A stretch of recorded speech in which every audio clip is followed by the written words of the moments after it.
बंगाली फिल्मों की अभिनेत्री सायोनी घोष ने कुछ समय पहले ये चित्र सोशल मीडिया पर पोस्ट किया था। चित्र में एक महिला शिवलिंग पर कॉन्डोम चढ़ा रही है। ऐसी मूर्खता भरी सोच रखने वाली सायोनी घोष को ममता बनर्जी ने बंगाल चुनाव में उम्मीदवार बनाकर उतारा। लेकिन क्या वास्तव में शिवलिंग भगवान शिव के लिंग का प्रतीक है? हो सकता है आप भी यही सोच रखते हो। लंबे समय से ये बात लोगों के मन में बिठाई जाती रही है। कई हिंदू भी इसे सच मानने लगे हैं, जबकि ऐसा बिल्कुल नहीं है। शिवलिंग जननेंद्रिय का प्रतीक नहीं, बल्कि ब्रह्मांड का सूक्ष्म रूप है। हिंदू धर्म में शिवलिंग को संसार की उत्पत्ति का आधार कहा गया है। हिंदी में लिंग का अर्थ जननेंद्रिय होता है। इसी आधार पर स्त्रीलिंग और पुल्लिंग जैसे शब्द बने हैं।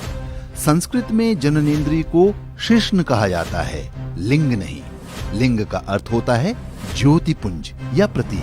स्कंद पुराण में कहा गया है कि आकाश स्वयं लिंग है, यानी शिव का प्रतीक है। वैज्ञानिक ब्रह्मांड के जिस रूप की कल्पना करते हैं, उसका आकार भी वैसा ही है जैसा शिवलिंग का। कैलाश पर्वत को भी एक विशाल शिवलिंग कहा जाता है। अब जरा ये भी जान लीजिए कि शिवलिंग की गलत व्याख्या कहां से शुरू हुई। 19वीं शताब्दी में अंग्रेजों ने वेदों समेत हिंदुओं के कई धर्म ग्रंथों का अनुवाद कराया।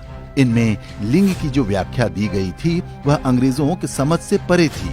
तब ब्रह्मांड के बारे में वैज्ञानिक खोज भी इस स्तर तक नहीं पहुंची थी कि वो समझ पाते कि शिवलिंग का अर्थ क्या है। अंग्रेज विद्वानों ने कहना शुरू कर दिया कि भारतीय लोग लिंग पूजक होते हैं। स्वतंत्रता के बाद कांग्रेसी सरकारों ने इस झूठ का खंडन करने में भी कभी कोई रुचि नहीं दिखाई।